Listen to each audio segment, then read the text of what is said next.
Dear students, once again I welcome you all. In today's class, let me discuss on the objectives of business. ವ್ಯವಹಾರದ ಉದ್ದೇಶಗಳು ಈ ವಿಷಯ ಕುರಿತು ಚರ್ಚಿಸೋಣ. What is the objective of business? A person starts business. What may be the objective? And all of you say the objective of business is to earn profit, isn't it? The very meaning of business is regular production, purchase and sale of goods with a view to earning profit. So when we speak of business, what will be the main objective? No doubt earning of profit will be the main objective. So what is profit then? Profit is the excess of revenue over expenditure of a business. It is the excess of revenue over expenditure of a business, and earning of profit is the one of the important objectives of business. And when we speak of business, profit comes to our mind. We have to earn profit, like that, isn't it? ವ್ಯವಹಾರದ ಮುಖ್ಯ ಉದ್ದೇಶ ಲಾಭ ಗಳಿಸುವುದಾಗಿದೆ.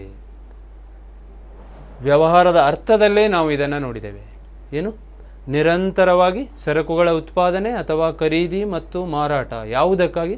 ಲಾಭ ಗಳಿಸುವ ಉದ್ದೇಶದಿಂದ ವಸ್ತುಗಳ ನಿರಂತರ ಉತ್ಪಾದನೆ, ಖರೀದಿ ಮತ್ತು ಮಾರಾಟಕ್ಕೆ ಸಂಬಂಧಿಸಿದ ಚಟುವಟಿಕೆಯೇ ವ್ಯವಹಾರವಾಗಿದೆ ಅಂತ ನೋಡಿದ್ದೇವೆ. ಹಾಗಾಗಿ ಯಾವುದೇ ಒಂದು ವ್ಯವಹಾರ ಇರಲಿ, ಅಲ್ಲಿ ಉದ್ದೇಶ ಏನಿರತ್ತೆ? ಲಾಭವನ್ನು ಗಳಿಸುವುದು. ಹಾಗಿದ್ರೆ ಏನು ಇದು ಲಾಭ ಅಂತಂದರೆ? It is the excess of revenue over expenses of a business. ಒಂದು ನಿರ್ದಿಷ್ಟ ಸಮಯದಲ್ಲಿ ವ್ಯವಹಾರದ ವೆಚ್ಚಕ್ಕಿಂತ ಆದಾಯ ಎಷ್ಟು ಹೆಚ್ಚಾಗಿದೆಯೋ ಅದಕ್ಕೆ ನಾವೇನು ಹೇಳ್ತೇವೆ? ಲಾಭ ಅಂತ ಹೇಳ್ತೇವೆ. Revenue minus cost. Profit equals, in general profit equals revenue minus cost. ಆದಾಯದಲ್ಲಿ ವೆಚ್ಚವನ್ನು ಕಳೆದಾಗ ನಮಗೇನು ಸಿಗತ್ತೆ? ಲಾಭ ಸಿಗತ್ತೆ. ಪಿರಿಯಾಡಿಕಲಿ ಇದನ್ನು ನಾವು ಮ್ಯಾಚ್ ಮಾಡ್ತಾ ಇರ್ತೇವೆ. ಆದಾಯ ಮತ್ತು ವೆಚ್ಚವನ್ನು ಮ್ಯಾಚ್ ಮಾಡಿದಾಗ ನಮಗೇನು ಸಿಗತ್ತೆ? ಲಾಭ ಸಿಗತ್ತೆ. ಕೆಲವೊಮ್ಮೆ ಏನಾಗ್ಬೋದು? ಅದು ನಷ್ಟವೂ ಆಗ್ಬೋದು. ವೆಚ್ಚನೇ ಹೆಚ್ಚಾಗಿ ಬಿಟ್ಟರೆ ಏನಾಗುತ್ತೆ? ನಷ್ಟ ಆಗುತ್ತೆ. So the main purpose or main objective of business is to earn profit.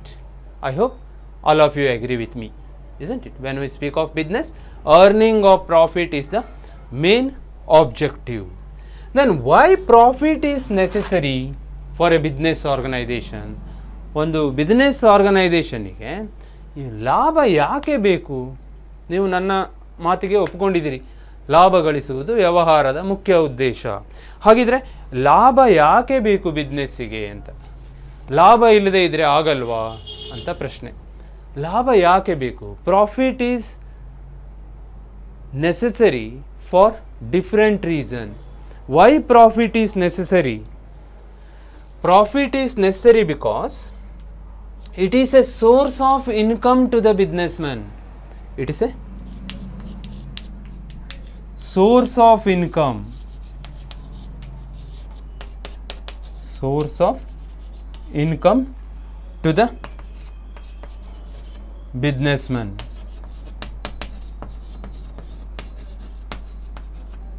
It's a source of income to the businessman. ಒಬ್ಬ ವ್ಯವಹಾರಸ್ಥನಿಗೆ ಲಾಭ ಅನ್ನುವುದೇನಾಗಿರುತ್ತೆ? ಅದು ಅವನ ಆದಾಯದ ಮೂಲ ಆಗಿರ್ತದೆ. ವ್ಯವಹಾರವನ್ನು ಅವನು ಯಾಕೆ ಮಾಡ್ತಾನೆ? ತನಗೆ ಒಂದು ಆದಾಯ ಬೇಕು ಅಂತ ವ್ಯವಹಾರವನ್ನು ಮಾಡ್ತಾನೆ. ಆ ಆದಾಯ ಯಾವ ರೂಪದಲ್ಲಿರ್ತದೆ? ಲಾಭದ ರೂಪದಲ್ಲಿರ್ತದೆ. ವ್ಯವಹಾರಸ್ಥನಿಗೆ ಆದಾಯ ಅಥವಾ ರಿಟರ್ನ್ ಏನಿರುತ್ತೆ ಅದನ್ನು ನಾವು ನೋಡಿದ್ದೇವೆ ಹಿಂದಿನ ಕ್ಲಾಸ್ಗಳಲ್ಲಿ. Return for businessman is the profit, or profit is the return for a business ಅಂತ ನೋಡಿದ್ದೇವೆ. ವ್ಯವಹಾರಸ್ಥನಿಗೆ ಲಾಭವೇ ಪ್ರತಿಫಲ ಆಗಿರ್ತದೆ. ಹಾಗಾಗಿ ಅವನಿಗೆ ಒಂದು ಆದಾಯ ಬೇಕಲ್ವಾ, ಆ ಆದಾಯ ಯಾವುದರ ರೂಪದಲ್ಲಿ ಇರ್ತದೆ? ಲಾಭದ ರೂಪದಲ್ಲಿ ಇರ್ತದೆ. ಹಾಗಾಗಿ ವ್ಯವಹಾರಕ್ಕೆ ಲಾಭ ಬೇಕೇ ಬೇಕು. ಹೇಗೆ ನಮ್ಮ ಬಾಡಿಗೆ ಫುಡ್ ಬೇಕೋ, ಬಿಸ್ನೆಸ್ಸಿಗೆ ಲಾಭ ಬೇಕು ಅಂತ ಹೇಳ್ತಾರೆ. ಓಕೆ, ನೆಕ್ಸ್ಟ್ ಮತ್ತೆ ಯಾಕೆ ಬೇಕು? Profit May become a source of finance. It may become a source of finance for meeting the expansion requirements of the business. Profit may become a source of finance, source of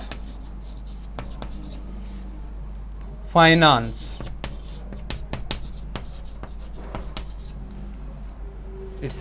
It's a source of finance for expansion of business.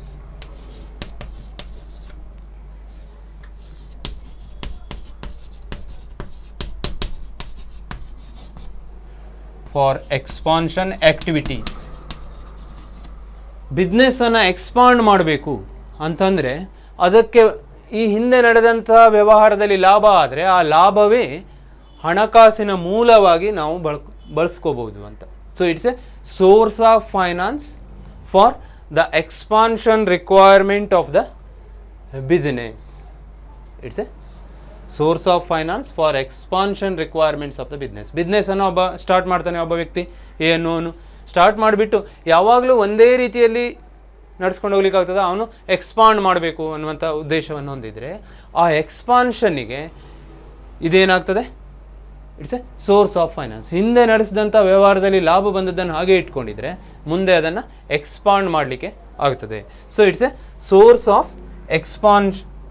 Of finance for expansion of a business. ವ್ಯವಹಾರದ ವಿಸ್ತರಣೆಗೆ ಇದು ಹಣಕಾಸಿನ ಮೂಲವಾಗಿ ಸಹಕರಿಸುತ್ತದೆ. That's why we have to earn profit. ಅದಕ್ಕಾಗಿಯೇ ನಾವು ವ್ಯವಹಾರದಲ್ಲಿ ಲಾಭವನ್ನು ಗಳಿಸಬೇಕು. And one more point is the margin of profit or the profit we earned will show or indicate the efficiency of the business. The profit we earned will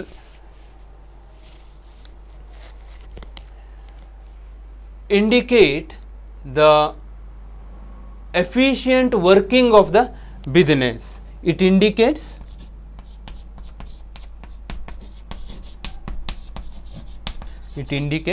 the efficient working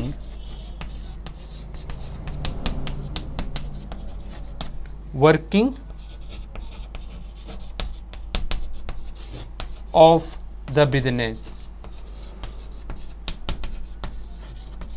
Efficient working of the business. ಇದು ಏನು ಮಾಡುತ್ತೆ ಅಂತಂದರೆ, business ದಕ್ಷತೆಯಿಂದ ಕಾರ್ಯನಿರ್ವಹಿಸ್ತಾ ಇದೆ, ವ್ಯವಹಾರ ಒಂದು ದಕ್ಷತೆಯಿಂದ ಕಾರ್ಯನಿರ್ವಹಿಸುತ್ತಿದೆ ಎನ್ನುವುದರ ಒಂದು ಇಂಡಿಕೇಟರ್ ಆಗ್ತದೆ. ನಾವು ನೋಡ್ತೇವೆ ಯಾವುದೇ ಒಂದು ಸಂಸ್ಥೆ ಹೇಗಿದೆ ಅಂತ ನೋಡಿದರೆ ಅದು ಎಷ್ಟು ಲಾಭವನ್ನು ಗಳಿಸಿದೆ ಅನ್ನೋದರ ಮೇಲೆ ಅದನ್ನು ಜಡ್ಜ್ ಮಾಡ್ತೇವೆ. ಅದರ ಎಫಿಷಿಯನ್ಸಿ ಹೇಗಿದೆ ಅಂತ ನೋಡೋದು ಹೇಗೆ? ಲಾಭ ಎಷ್ಟಿದೆ. ನಾವು ನ್ಯೂಸ್ ಪೇಪರಲ್ಲೆಲ್ಲ ಓದ್ತೇವೆ, ಕಂಪನಿ ತಮ್ಮ ಕ್ವಾರ್ಟರ್ಲಿ ಸ್ಟೇಟ್ಮೆಂಟ್ ಹಾಕೊಳ್ತೇವೆ, ಈ ಕ್ವಾರ್ಟರ್ನಲ್ಲಿ ಇಷ್ಟು ಲಾಭವನ್ನು ಗಳಿಸಿದೆ. ಇನ್ಫೋಸಿಸ್ ಕಂಪನಿ ಮೊದಲ ಕ್ವಾರ್ಟರ್ನಲ್ಲಿ ಇಷ್ಟು ಲಾಭವನ್ನು ಗಳಿಸಿದೆ. ಬೇರೆ ಯಾವುದೋ ಒಂದು ಬ್ಯಾಂಕು ಯಾವುದೋ ಒಂದು ಆರ್ಥಿಕ ವರ್ಷಕ್ಕೆ ಇಷ್ಟು ಹಣವನ್ನು ಲಾಭ ಅಂತ ಗಳಿಸಿದೆ. ಲಾಭ ಹೆಚ್ಚಿದೆ ಅಂತಂದರೆ what we assume? That firm has worked efficiently. So it's an indicator of efficient working of the business. ವ್ಯವಹಾರವನ್ನು ಸರಿಯಾಗಿ ನಡೆಸ್ಕೊಂಡು ಹೋಗ್ತಾ ಇದ್ದಾರೆ ಅನ್ನುವ ಒಂದು ಇಂಡಿಕೇಟರ್ ಯಾವುದು? ಲಾಭ. ಹಾಗಾಗಿ ನಾವೇನು ಮಾಡಬೇಕು? ವ್ಯವಹಾರದಲ್ಲಿ ಲಾಭವನ್ನು ಗಳಿಸಬೇಕು, ಅಥವಾ ಲಾಭ ಗಳಿಸುವ ಉದ್ದೇಶ ಇದೆಯಲ್ಲ ಸರಿಯಾಗಿದೆ ಅಂತ. Next point, profit builds up reputation to the business. Profit builds up reputation to the business. Reputation builds up reputation to the business. ವ್ಯವಹಾರದಲ್ಲಿ ಲಾಭವು ಕೀರ್ತಿ ಮೌಲ್ಯವನ್ನು ಹೆಚ್ಚಿಸುತ್ತದೆ. ರೆಪ್ಯುಟೇಷನ್, ಗುಡ್ ವಿಲ್ ಅಂತ ಕೂಡ ಕರೀತಾರೆ. ಲಾಭ ಹೆಚ್ಚಾದಾಗೆ ಅದಕ್ಕೆ ಒಂದು ಗುಡ್ವಿಲ್ ಏನಾಗುತ್ತೆ, ಹೆಚ್ಚಾಗತ್ತೆ, ಅಥವಾ ರೆಪ್ಯುಟೇಷನ್, ಅದರ ಹೆಸರು ಹೆಚ್ಚಾಗತ್ತೆ. ಆ ಫರ್ಮ್ ಒಳ್ಳೆ ಲಾಭದಲ್ಲಿದೆ ಅನ್ನುವಂಥ ಒಂದು ಸುದ್ದಿ ಸಮಾಜದಲ್ಲಿ ಸ್ಪ್ರೆಡ್ ಆಗುತ್ತೆ. ಇದರಿಂದ ವ್ಯವಹಾರಕ್ಕೆ ಒಳ್ಳೆಯ ಹೆಸರು ಬರ್ತದೆ ಅಂತ. ಲಾಭ ಹೆಚ್ಚಿದರೆ ಸಂಸ್ಥೆಯ ಹೆಸರು ಕೂಡ ಹೆಚ್ಚು ಪಾಪ್ಯುಲರ್ ಆಗುತ್ತೆ ಅಂತ, ರೆಪ್ಯುಟೇಷನ್ನು ಹೆಚ್ಚಾಗತ್ತೆ ಅಂತ.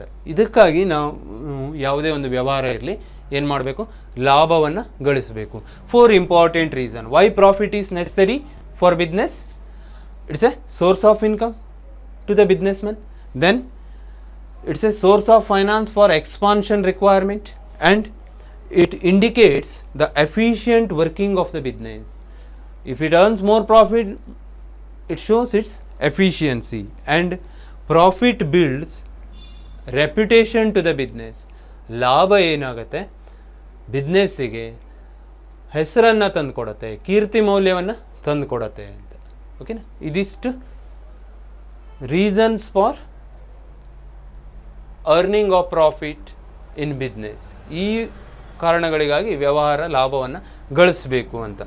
Now the question, whether earning of profit is the sole objective of business. ಲಾಭ ಗಳಿಸುವುದೊಂದೇ ವ್ಯವಹಾರದ ಉದ್ದೇಶನ? ಲಾಭ ಗಳಿಸಬೇಕು ಅಂತ ವ್ಯವಹಾರ ಯಾವುದಾದ್ರೂ ದಾರಿಯನ್ನು ತುಳಿದು ಲಾಭವನ್ನು ಗಳಿಸ್ಬಹುದಾ ಅನ್ನುವಂಥ ಪ್ರಶ್ನೆ ನಮ್ಮ ಮುಂದೆ ಇದೆ. ಲಾಭ ಹೆಚ್ಚು ಮಾಡಬೇಕಂತಂದ್ರೆ ಏನು ಮಾಡಬೇಕು, ಕಡಿಮೆ ಖರೀದಿ ಮಾಡಬೇಕು, ಹೆಚ್ಚಕ್ಕೆ ಮಾರಾಟ ಮಾಡಬೇಕು. ಹಾಗೆ ಮಾಡಬಹುದಾ? ಉದಾಹರಣೆಗೆ 10 ರೂಪೀಸಿಗೆ ಒಂದು ಪೆನ್ನನ್ನು ತಂದುಬಿಟ್ಟು ಅದನ್ನು 90 ರೂಪೀಸಿಗೆ ಮಾರಾಟ ಮಾಡ್ಬೋದಾ? ಲಾಭ ಹೆಚ್ಚು ಮಾಡಬೇಕು, maximisation of profit is the sole objective of business ಅಂತ ಈ ರೀತಿಯಾಗಿ ಮಾಡಬಹುದಾ? 10 rupees pen, or pen purchase for ₹10 and sold for ₹90. ತಗೊಳ್ತಾರೆ ಅರ್ಜೆಂಟಲ್ಲಿ, ಎಕ್ಸಾಮಿಗೆ ಹೋಗುವಾಗ ಪೆನ್ ಬೇಕು, ಎಷ್ಟು 90 ರೂಪೀಸ್ ಅಂತ ಹೇಳಿದರೆ ನೀವು ತಗೊಂಡು ಹೋಗ್ಬಿಡ್ತೀರಿ ಅಲ್ವಾ, ಅರ್ಜೆಂಟಾಗಿ ಬೇಕಾಗಿದೆ ಅಂತಂದರೆ. ಹಾಗೆ ಮಾಡಬಹುದಾ? ಲಾಭ ಗಳಿಸುವ ಉದ್ದೇಶದಿಂದ ನಾವು ಯಾವುದಾದ್ರೂ ರೀತಿಯಲ್ಲಿ ಲಾಭವನ್ನು ಮಾಡ್ಬೋದಾ ಒಂದು ವ್ಯವಹಾರ ಸಂಸ್ಥೆ? ಅದೊಂದೇ ನಮ್ಮ ಉದ್ದೇಶನ? ಲಾಭ ಗಳಿಸುವುದೊಂದೇ ಉದ್ದೇಶನ? ವಿಚಾರ ಮಾಡ್ತೀರಾ? 10 rupees pen sold for ₹90. Is it okay? ಈ ರೀತಿಯಲ್ಲಿ ನಮಗೆ ಒಂದೇ ಸಲ 80 ರೂಪಾಯಿ ಲಾಭ ಆಯಿತು. ಇದೇ ರೀತಿಯಲ್ಲಿ ಒಂದು 100 ಪೆನ್ ಮಾರಿಬಿಟ್ರೆ ಅದು ಲೆಕ್ಕ ಮಾಡಲಿಕ್ಕೆ ಶುರು ಮಾಡಿಬಿಡ್ತೀರಿ ನೀವಲ್ಲ. ಬೇಗ ಲಾಭವನ್ನು ಜಾಸ್ತಿ ಮಾಡಿಬಿಟ್ಟು ಬೇಗ ಹಣವನ್ನು ಸಂಪಾದಿಸ್ಬೋದು ಅಂತ. ಈ ರೀತಿ ಮಾಡ್ಬೋದಾ ವ್ಯವಹಾರ ಒಂದು? ಪ್ರೊಫೆಸರ್ ಅರ್ವಿಕ್ says earning of profit is necessary to the business, but earning of profit cannot be the sole objective of business any more than eating is the objective of living. Earning of profit cannot be the sole objective of business any more than eating is the objective of living. ಹೇಗೆ ತಿನ್ನುವುದೊಂದೇ ಬದುಕಿನ ಉದ್ದೇಶ ಅಲ್ಲವೋ, ಹಾಗೇನೆ ಲಾಭ ಗಳಿಸುವುದೊಂದೇ ವ್ಯವಹಾರದ ಉದ್ದೇಶವಾಗಲು ಸಾಧ್ಯ ಇಲ್ಲ. ತಿನ್ನುವುದೊಂದೇ ಬದುಕುವ ಉದ್ದೇಶ ಅಲ್ಲವೋ, ಹಾಗೇನೆ ಲಾಭ ಗಳಿಸುವುದೊಂದೇ ವ್ಯವಹಾರದ ಉದ್ದೇಶ ಆಗಲಿಕ್ಕೆ ಸಾಧ್ಯ ಇಲ್ಲ ಅಂತ ಹೇಳಿದರು ಅರ್ವಿಕ್. ಭಾಳ ಅರ್ಥಪೂರ್ಣ ಆಗಿದೆ ಅಲ್ವಾ? ಲಾಭ ಗಳಿಸುವುದೊಂದೇ ಉದ್ದೇಶನಾ? 10 ರೂಪೀಸ್ ಪೆನ್ನನ್ನು 90 ರೂಪೀಸಿಗೆ ಮಾರಾಟ ಮಾಡಿ ಲಾಭ ಗಳಿಸಿದರೆ ಬಹುಶಃ ಆ ಬಿಸ್ನೆಸ್ ಹೆಚ್ಚು ದಿವಸ ಸ್ಟ್ಯಾಂಡ್ ಆಗಲಿಕ್ಕೆ ಇಲ್ಲ. ಹಾಗಾಗಿ ಹೇಗೆ ನಾವು ತಿನ್ನುವುದಕ್ಕಾಗಿಯೇ ಬದುಕುವುದಿಲ್ಲವೋ, ವ್ಯವಹಾರ ಒಂದು ಕೇವಲ ಲಾಭ ಗಳಿಸುವುದಕ್ಕಾಗಿಯೇ ಬದುಕೋದಿಲ್ಲ, ಅಥವಾ ಕೇವಲ ಲಾಭ ಗಳಿಸುವುದಕ್ಕಾಗಿಯೇ ವ್ಯವಹಾರವನ್ನು ನಡೆಸೋದಿಲ್ಲ. ಹಾಗಿದ್ರೆ ಮೇರೆಲ್ಲ ಏನೆಲ್ಲ ಆಬ್ಜೆಕ್ಟಿವ್ ಇದೆ ಅದನ್ನು ನಾವೀಗ ನೋಡೋಣ. Multiple objectives of business. Multiple objectives of business. First one is market standing. This is the first objective of business. Every business organization, to survive in the long run in the market, it must create customers. The first and foremost important objective of a business is to find a place in the market. earning of profit is very much necessary, but first it has to find its place in the market. ಯಾವುದೇ ಒಂದು ವ್ಯವಹಾರ ಸಂಸ್ಥೆ ಲಾಭವನ್ನು ಗಳಿಸುವ ಉದ್ದೇಶವನ್ನು ಹೊಂದಿದೆ, ಆದರೆ ಅದು ಮೊದಲು ಏನು ಮಾಡ್ಕೋಬೇಕಂತಂದರೆ ಮಾರುಕಟ್ಟೆಯಲ್ಲಿ ನೆಲೆಯನ್ನು ಕಂಡುಕೋಬೇಕು. ಮಾರುಕಟ್ಟೆಯಲ್ಲಿ ನೆಲೆಯನ್ನು ಕಂಡುಕೋಬೇಕಂತಂದ್ರೆ ಏನು? It has to create customers. ಮೊದಲು ಮಾರುಕಟ್ಟೆಯಲ್ಲಿ ತನ್ನ ಸಂಸ್ಥೆಯ ಬಗ್ಗೆ ಅಥವಾ ವ್ಯವಹಾರದ ಬಗ್ಗೆ ಇಮೇಜ್ ಬಿಲ್ಡ್ ಆಗುವಾಗೆ ಅದರ ಆ್ಯಕ್ಟಿವಿಟಿ ಇರಬೇಕು. ಮಾರುಕಟ್ಟೆಯಲ್ಲಿ ಸ್ಟ್ಯಾಂಡ್ ಆಗೋದು ಭಾಳನೇ ಇಂಪಾರ್ಟೆಂಟ್ ಇದೆ. ಅಂದರೆ ಮಾತ್ರ ಅದು ದೀರ್ಘಾವಧಿಯ ತನಕ ಆ ಸಂಸ್ಥೆ ಅಸ್ತಿತ್ವದಲ್ಲಿ ಇರುವುದಕ್ಕೆ ಸಾಧ್ಯ ಆಗ್ತದೆ. So market standing is the first objective of business. And next innovation, ಆವಿಷ್ಕಾರ.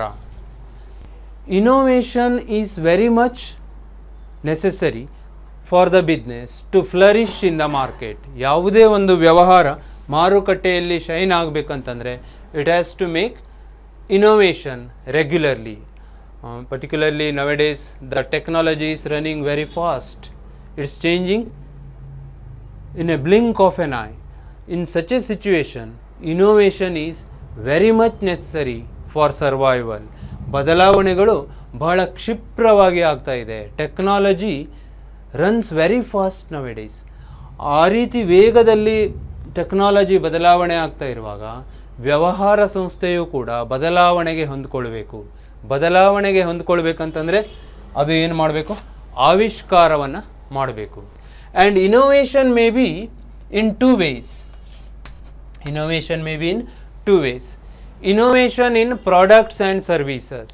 ತಾನು ಮಾರಾಟ ಮಾಡುವಂತಹ ಉತ್ಪನ್ನಗಳಲ್ಲಿ ಆವಿಷ್ಕಾರವನ್ನು ಮಾಡ್ಬೋದು. ಹೊಸ ಹೊಸ ಆವಿಷ್ಕಾರವನ್ನು ಮಾಡ್ತಾ ಹೋಗಬೇಕು. ಬದಲಾವಣೆ ಆಗ್ತಾ ಹೋದಾಗೆ ಆವಿಷ್ಕಾರವನ್ನು ಮಾಡ್ತಾ ಹೋಗಬೇಕು. ಉದಾಹರಣೆಗೆ ನಿಮಗೆ ಮೊಬೈಲ್ ಗೊತ್ತು. ಕೆಲವು ವರ್ಷಗಳ ಹಿಂದೆ ಮೊಬೈಲ್ ಬರೀ ಕೀಪ್ಯಾಡ್ ಇತ್ತು ಅಲ್ವಾ. ನೆಕ್ಸ್ಟು ಆ್ಯಂಡ್ರಾಯ್ಡ್ ಸೆಟ್ ಬಂತು ಅಲ್ವಾ. ಅಥವಾ ಅದಕ್ಕೂ ಮೊದಲು ಕೀಪ್ಯಾಡ್ ಇರೋ ಮೊಬೈಲ್ಗಳಲ್ಲಿ ಕ್ಯಾಮರಾ ಬಂತು. ಕ್ಯಾಮರಾ ಮತ್ತು ಆ್ಯಂಡ್ರಾಯ್ಡ್ ಸೆಟ್ ಬಂತು. ಆ್ಯಂಡ್ರಾಯ್ಡ್ ಸೆಟ್ನಲ್ಲಿ ಏನೆಲ್ಲ ಫೆಸಿಲಿಟೀಸ್ ಇರ್ತದೆ ಅಂತ ನಿಮಗೆ ಗೊತ್ತು. ಬದಲಾಗ್ತಾ ಹೋಗ್ತದೆ. ನ್ಯೂ ವರ್ಷನ್ ಮೊಬೈಲಲ್ಲಿ ಓಲ್ಡ್ ವರ್ಷನ್ ಮೊಬೈಲ್ಗಿಂತ ಬೇರೆ ಬೇರೆ ಆಪ್ಷನ್ಸ್ಗಳು ಅಲ್ವಾ. ಅದು ಹೇಗೆ ಸಾಧ್ಯ ಆಯಿತು? ಆವಿಷ್ಕಾರದಿಂದ ಸಾಧ್ಯ ಆಯಿತು. Innovation helps the business to flourish in the long run. ದೀರ್ಘಾವಧಿಯವರೆಗೆ ತಾನು ಮಾರುಕಟ್ಟೆಯಲ್ಲಿ ಲೀಡರ್ ಆಗಿರಲಿಕ್ಕೆ ಅದಕ್ಕೆ ಹೇಗೆ ಸಾಧ್ಯ ಆಗ್ತದೆ?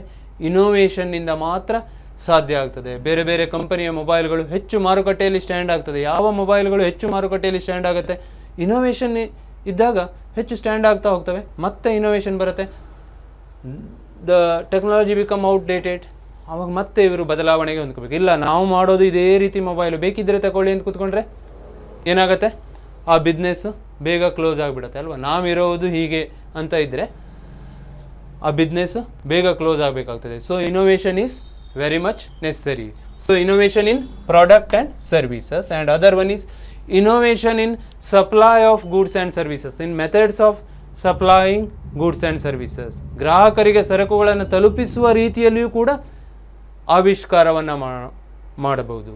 ಹೊಸ ಹೊಸ ರೀತಿಯ ಸೇವೆಗಳನ್ನು ಕೊಡುವುದಕ್ಕೆ ಅನುವು ಮಾಡಿಕೊಡ್ಬೋದು ಇನೋವೇಷನ್ ಅಲ್ವಾ. ಮನೆ ಬಾಗಿಲಿಗೆ ಸರಕುಗಳನ್ನು ಕೊಡುವಂಥದ್ದು, ಬೇರೆ ಬೇರೆ ಇನ್ನೂ ಹೆಚ್ಚಿನ ರೀತಿಯಲ್ಲಿ ಸೌಲಭ್ಯಗಳನ್ನು ಕಲ್ಪಿಸುವಂಥದ್ದು. That's about innovation. That's another objective of business. Innovation ಬೇಕೇ ಬೇಕು. ಬಿಸ್ನೆಸ್ ಅಂದ ತಕ್ಷಣ ಆವಿಷ್ಕಾರ, ಹೊಸ ಹೊಸ ಆವಿಷ್ಕಾರವನ್ನು ಮಾಡ್ತಾನೇ ಇರ್ತಾರೆ. ನೀವು ಯಾವುದೇ ಒಂದು ಬಿಸ್ನೆಸ್ಸನ್ನು ತಗೊಂಡ್ರು ಅದರಲ್ಲಿ ಹೊಸ ರೀತಿಯ ಆವಿಷ್ಕಾರಗಳು ಬರ್ತಾ ಇರ್ತವೆ ಅಲ್ವಾ. ಮೊದಲೇ ಟೆಲಿವಿಷನ್ ಯಾವ ರೀತಿ ಇತ್ತು, ನೆಕ್ಸ್ಟ್ ಹೇಗೆ ಬಂತು, ಈಗ ಹೇಗೆ ಬಂತು ಅಂತ ನೀವು ಜಸ್ಟ್ ಕಂಪೇರ್ ಮಾಡಿಬಿಟ್ರೆ ನಿಮಗೆ ಅದು ಗೊತ್ತಾಗ್ತದೆ. That's an example. ಟೆಲಿವಿಷನ್ ಇರ್ಬೋದು, ಮೊಬೈಲ್ ಇರ್ಬೋದು, ಜಸ್ಟ್ ಎಕ್ಸಾಂಪಲ್ಗಳು ಮಾತ್ರ. ಅದೇ ರೀತಿ ಎಲ್ಲ ಸರಕುಗಳಲ್ಲಿಯೂ ಕೂಡ ಬದಲಾವಣೆಗಳು ಬರ್ತಾನೆ ಇರ್ತವೆ. ಬಿಸ್ನೆಸ್ ಆ ರೀತಿಯ ಬದಲಾವಣೆಯನ್ನು ಮಾಡ್ತಾನೆ ಇರುತ್ತೆ. ಹಾಗೆ ಮಾಡಿದಾಗ ಮಾತ್ರ ಅದು ಸರ್ವೈವ್ ಆಗುತ್ತೆ ಅಂತ. ನೆಕ್ಸ್ಟ್ ಪ್ರೊಡಕ್ಟಿವಿಟಿ, ಉತ್ಪಾದಕತೆ. ಏನಿದು? Productivity is the relation between output and the input. ವಸ್ತು, ಅಂತಿಮ ಸರಕುಗಳು ಎಷ್ಟನ್ನು ಉತ್ಪಾದಿಸ್ತಾರೆ ಮತ್ತು ಅದಕ್ಕೆ ಎಷ್ಟು ರಾ ಮಟೀರಿಯಲ್ಸನ್ನೆಲ್ಲ ಯೂಸ್ ಮಾಡಿರ್ತಾರೆ, ಇವುಗಳ ನಡುವಿನ ರಿಲೇಷನನ್ನು ನಾವೇನು ಹೇಳ್ತೇವೆ, ಪ್ರೊಡಕ್ಟಿವಿಟಿ, ಉತ್ಪಾದಕತೆ ಅಂತ ಹೇಳ್ತಾರೆ. ಅಥವಾ ಎಷ್ಟು ಖರ್ಚನ್ನು ಮಾಡ್ತೇವೆ ಮತ್ತು ಎಷ್ಟು ಆದಾಯವನ್ನು ಗಳಿಸ್ತೇವೆ, ಇವೆರಡರ ನಡುವಿನ ಸಂಬಂಧ ಉತ್ಪಾದಕತೆ ಆಗಿರ್ತದೆ, productivity. It is the relation between output and input. ಈ ಪ್ರೊಡಕ್ಟಿವಿಟಿ ಹೆಚ್ಚಾಗಿದ್ದರೆ ಬಿಸ್ನೆಸ್ ಏನಾಗುತ್ತೆ, ಹೆಚ್ಚು ಲಾಭವನ್ನು ಗಳಿಸೋದಕ್ಕೆ ಆಗ್ತದೆ. ಲಾಭವನ್ನು ಗಳಿಸುವ ಉದ್ದೇಶವನ್ನು ಹೊಂದಿರೋದು ಸರಿ ತಾನೇ. ಆ ಪ್ರೊಡಕ್ಟಿವಿಟಿ ಹೆಚ್ಚಿದ್ದಾಗ ಲಾಭ ಗಳಿಕೆ ಹೆಚ್ಚಾಗಿರ್ತದೆ. ಉತ್ಪಾದನೆಯನ್ನು ಭಾಳ ಪ್ರಮಾಣದಲ್ಲಿ ಮಾಡ್ತಾರೆ, ಉತ್ಪಾದಕತೆ ಭಾಳ ಕಡಿಮೆ ಇದ್ದರೆ the firm May incur loss. ದೊಡ್ಡ ಪ್ರಮಾಣದಲ್ಲಿ ಉತ್ಪಾದನೆಯನ್ನು ಮಾಡಿಯೂ ಕೂಡ ಉತ್ಪಾದಕತೆ ಕಡಿಮೆ ಇದ್ದರೆ ಲಾಭದ ಪ್ರಮಾಣ ಏನಾಗುತ್ತೆ, ಕಡಿಮೆ ಆಗ್ತಾ ಹೋಗ್ತದೆ. ಯಾಕೆಂತಂದರೆ ಖರ್ಚು ಹೆಚ್ಚಾಗಿಬಿಡ್ತದೆ. ಇನ್ಪುಟ್ ಹೆಚ್ಚಾಗಿಬಿಟ್ಟು ಔಟ್ಪುಟ್ಟು ಹೆಚ್ಚಾದರೆ ಏನಾಗುತ್ತೆ, ಖರ್ಚು ಕೂಡ ಜಾಸ್ತಿ ಆಗುತ್ತೆ. ಆದರೆ ನಿರ್ದಿಷ್ಟ ಇನ್ಪುಟ್ಟಲ್ಲೇ ಔಟ್ಪುಟ್ಟನ್ನು ಹೆಚ್ಚಿಗೆ ಮಾಡಿದರೆ ಲಾಭದ ಪ್ರಮಾಣ ಏನಾಗುತ್ತೆ, ಹೆಚ್ಚಾಗುತ್ತೆ. ಅದನ್ನು ಉತ್ಪಾದಕತೆ ಅಂತ ಹೇಳ್ತಾರೆ, relation between input and the output. Okay, that's about productivity. It's another objective of business. Next, physical and financial resources. Another objective of business is to gather more physical resources and also financial resources. ಹೆಚ್ಚಿನ ಪ್ರಮಾಣದಲ್ಲಿ ಭೌತಿಕ ಸಂಪನ್ಮೂಲಗಳ ಸಂಗ್ರಹಣೆ. ಅದು ವ್ಯವಹಾರಕ್ಕೆ ಬೇಕಾದಂಥ ಆಸ್ತಿ ಇರ್ಬೋದು, ಫರ್ನಿಚರ್ ಇರ್ಬೋದು, ಮಷಿನರಿ ಇರ್ಬೋದು. ಅಂತಹ ಹೊಸ ಹೊಸ ಆವಿಷ್ಕಾರದೊಂದಿಗೆ ಬಂದಂತಹ ಆಸ್ತಿಗಳನ್ನು ಅಥವಾ ಸಂಪನ್ಮೂಲಗಳನ್ನು ನಾವು ಹೊಂದುವ ಮೂಲಕ ನಮ್ಮ ಬಿಸ್ನೆಸ್ಸಿನ ಸಾಮರ್ಥ್ಯವನ್ನು ಏನು ಮಾಡ್ಬೋದು, ಹೆಚ್ಚಿಗೆ ಮಾಡ್ಕೋಬೋದು. That is mobilisation of physical resources.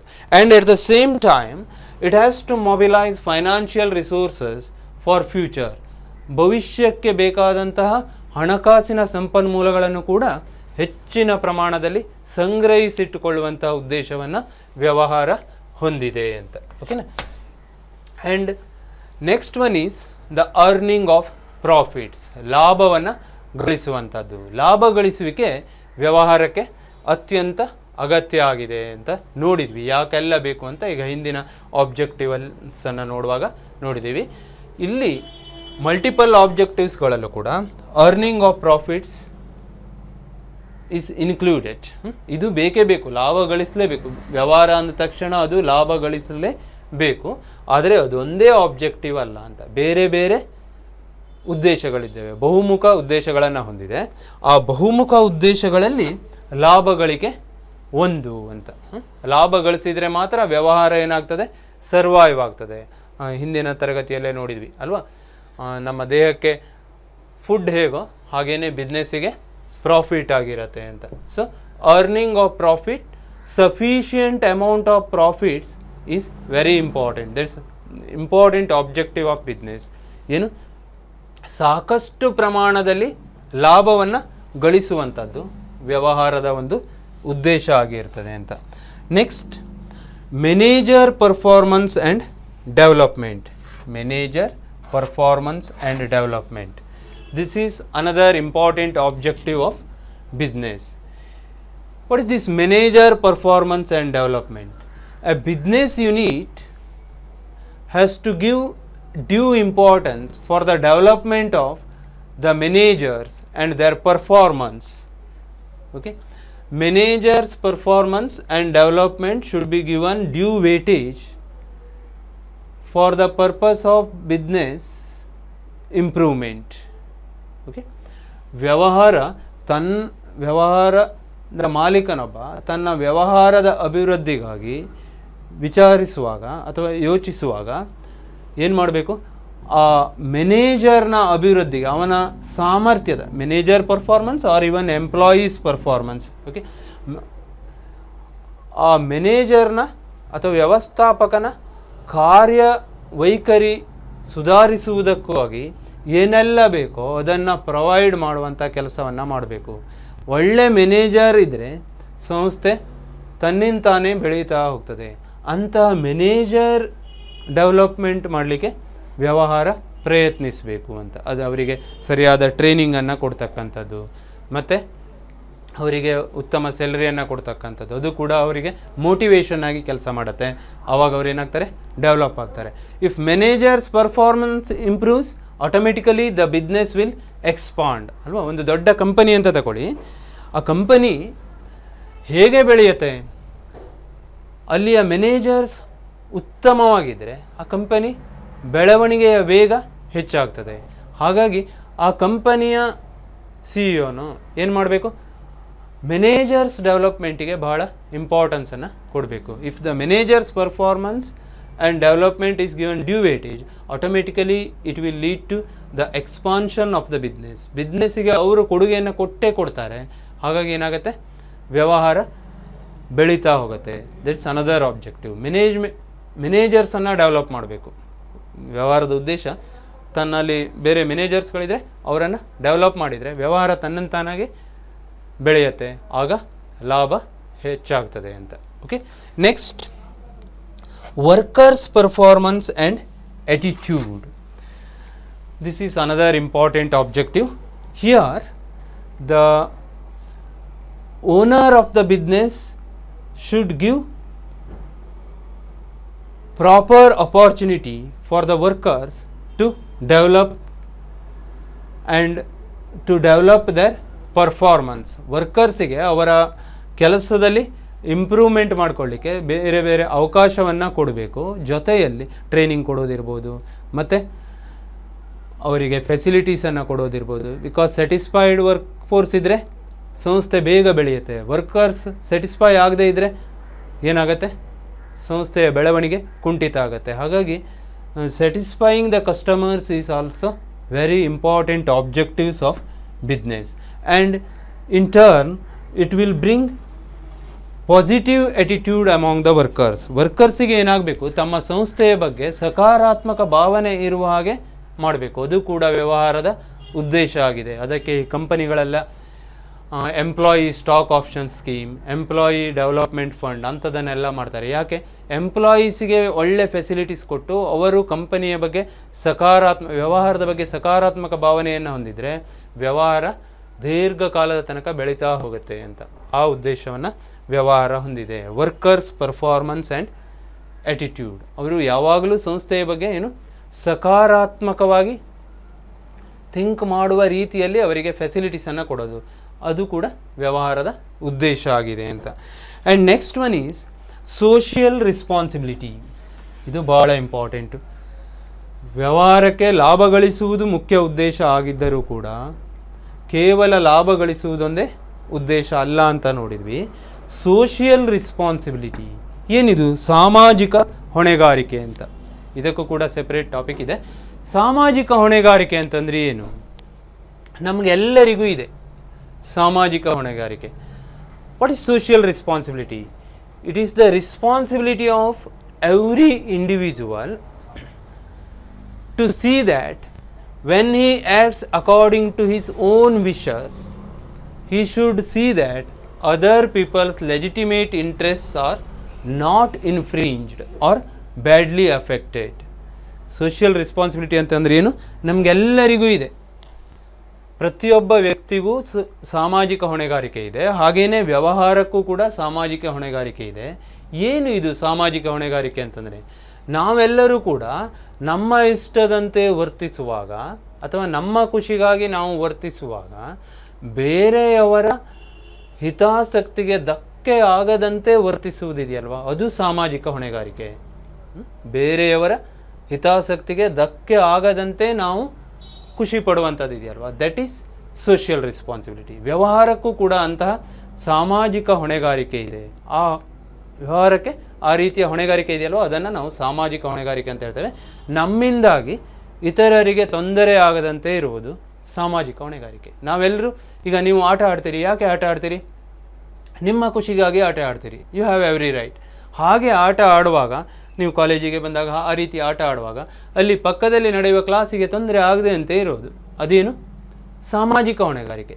ಪ್ರತಿಯೊಬ್ಬ ವ್ಯಕ್ತಿಯ ಸಾಮಾಜಿಕ ಹೊಣೆಗಾರಿಕೆ. ಅಥವಾ ನನಗೆ ಕಾಲೇಜಲ್ಲಿ ಮಾತನಾಡಬೇಕು ಅಂತ ಅನಿಸ್ತದೆ, ಮಾತನಾಡುವಾಗ ಪಕ್ಕದಲ್ಲಿ ಕ್ಲಾಸ್ ಇದ್ದರೆ ಕ್ಲಾಸಿಗೆ ತೊಂದರೆ ಆಗ್ತದೆ ಅನ್ನುವಂಥ ಒಂದು ಸಾಮಾನ್ಯ ಪ್ರಜ್ಞೆಯನ್ನು ಬೆಳೆಸ್ಕೊಳ್ಳೋದಿದೆಯಲ್ವಾ, ದಟ್ ಈಸ್ ಸೋಷಿಯಲ್ ರೆಸ್ಪಾನ್ಸಿಬಿಲಿಟಿ ಭಾಳ ಇಂಪಾರ್ಟೆಂಟ್ ಇದೆ, ಎಲ್ಲರಿಗೂ ಬೇಕು, ಬಿಸ್ನೆಸ್ಸಿಗೆ ಮಾತ್ರ ಅಲ್ಲ, ನನಗೂ ಇದೆ, ಇರಬೇಕು, ನಿಮಗೂ ಇರಬೇಕು. Social responsibility is the responsibility of every individual that he should see that other people's legitimate interests are not badly affected or not infringed. Okay, ವ್ಯವಹಾರಕ್ಕೆ ಸೋಷಿಯಲ್ ರೆಸ್ಪಾನ್ಸಿಬಿಲಿಟಿ ಏನು? ಲಾಭ ಗಳಿಸುವ ಉದ್ದೇಶ ಇದೆ. ಲಾಭ ಗಳಿಸುವ ಉದ್ದೇಶದಲ್ಲಿ ವ್ಯವಹಾರ ಏನು ಮಾಡಬಾರ್ದು? ಬೇರೆಯವರ ಹಿತಾಸಕ್ತಿಗೆ ಧಕ್ಕೆ ಆಗದಂತೆ ನೋಡಿಕೊಳ್ಳುವಂತಹ ಜವಾಬ್ದಾರಿಯನ್ನು ಹೊಂದಿದೆ. ಈ ಜವಾಬ್ದಾರಿಗೆ ನಾವೇನು ಹೇಳ್ತೇವೆ? ವ್ಯವಹಾರದ ಸಾಮಾಜಿಕ ಜವಾಬ್ದಾರಿ ಅಂತ ಹೇಳ್ತೇವೆ. ಉದಾಹರಣೆಗೆ, ಏನು ಒಂದು ವ್ಯಕ್ತಿಯ ಹೋಟೆಲ್ ಇದೆ, ಅವನ ಮುಖ್ಯ ಉದ್ದೇಶ ಏನು? ಲಾಭ ಗಳಿಸುವುದು. ನೋ ಡೌಟ್ ಅಬೌಟ್ ಇಟ್, ಅವನು ಲಾಭ ಗಳಿಸಲೇಬೇಕು. ಲಾಭ ಗಳಿಸುವುದಕ್ಕಾಗಿ ಹೋಟೆಲ್ ನಡೆಸೋದು ಅಲ್ವಾ? ಹಾಗೆ ಹೋಟೆಲ್ ನಡೆಸುವಾಗ ಅವನ ಹೋಟೆಲ್ ಎಲ್ಲಿದೆ? ಕಾಲೇಜ್ ಪಕ್ಕದಲ್ಲಿದೆ ಅಂತ ಇಟ್ಕೊಳ್ಳಿ. ಆವಾಗ ಆ ಹೋಟೆಲ್ನ ವೇಸ್ಟನ್ನು ಕಾಲೇಜ್ ಗ್ರೌಂಡಿಗೆ ಬಿಟ್ಕೊಡೋದು.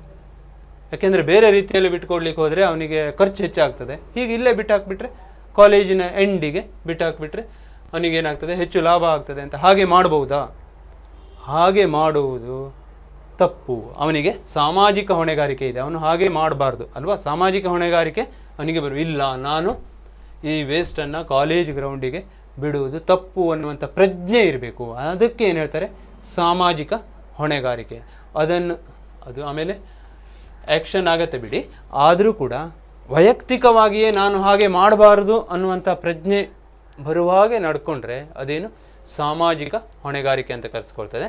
ವ್ಯವಹಾರಕ್ಕೂ ಕೂಡ ಇಂತಹ ಸಾಮಾಜಿಕ ಹೊಣೆಗಾರಿಕೆ ಇದೆ. ಈ ಸಾಮಾಜಿಕ ಹೊಣೆಗಾರಿಕೆಯನ್ನು ಪಾಲಿಸುವಂಥ ಉದ್ದೇಶವನ್ನು ವ್ಯವಹಾರ ಹೊಂದಿದೆ. These are the multiple objectives of business. What is the main objective? Main objective we have seen in the last class, earning of profit. But what Professor Arvik says, once again I repeat, very interesting statement, earning of profit cannot be the sole objective of business any more than eating is the objective of living. ಹೇಗೆ ತಿನ್ನುವುದೊಂದೇ ಬದುಕುವಿನ ಉದ್ದೇಶವಾಗಲಾರದು, ಹಾಗೆಯೇ ಲಾಭ ಗಳಿಸುವುದೊಂದೇ ವ್ಯವಹಾರದ ಉದ್ದೇಶ ಆಗಲಾರದು. ವ್ಯವಹಾರ ಬದುಕುವುದಕ್ಕೆ ಲಾಭ ಬೇಕೇ ಬೇಕು ಅಂತ ನೋಡಿದ್ದೇವೆ. 4 ಕಾರಣಗಳನ್ನು ನೋಡಿದ್ದೇವೆ. ವ್ಯವಹಾರಕ್ಕೆ ಲಾಭ ಬೇಕೇ ಬೇಕು. ಯಾಕಾಗಿ ಬೇಕು ಲಾಭ? ಅದು ವ್ಯವಹಾರಸ್ಥನಿಗೆ ಆದಾಯದ ಮೂಲ ಆಗಿದೆ. ಮತ್ತು ವ್ಯವಹಾರವನ್ನು ವಿಸ್ತರಿಸುವುದಕ್ಕೆ ಲಾಭ ಬೇಕು. ಮತ್ತು ರಿಸೋರ್ಸ್ಗಳನ್ನು ಹೊಂದುವುದಕ್ಕೆ ಲಾಭ ಬೇಕು. ಎಫಿಷಿಯನ್ಸಿಯನ್ನು ಇಂಡಿಕೇಟ್ ಮಾಡಲಿಕ್ಕೆ ನಾವು ಲಾಭವನ್ನು ಗಳಿಸಬೇಕು.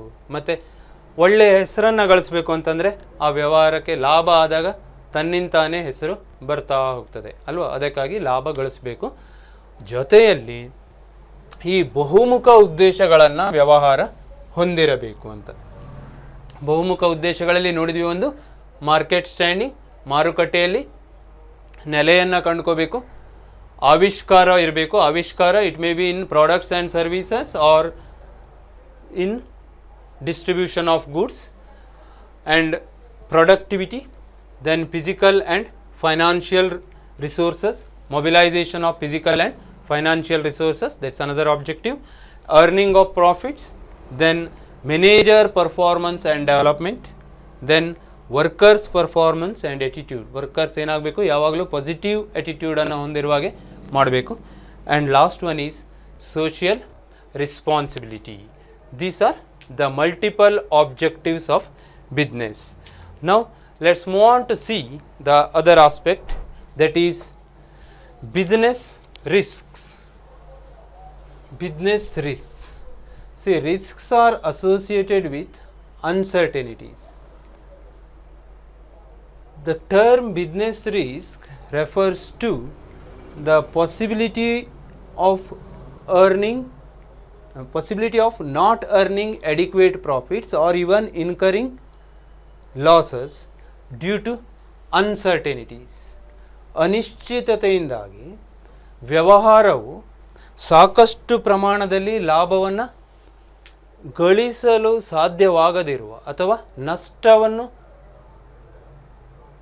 ಸಾಧಿಸುವ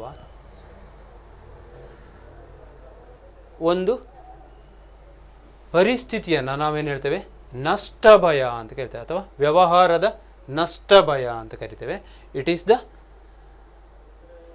possibility of not earning the adequate profits or sometimes even incurring losses due to uncertainties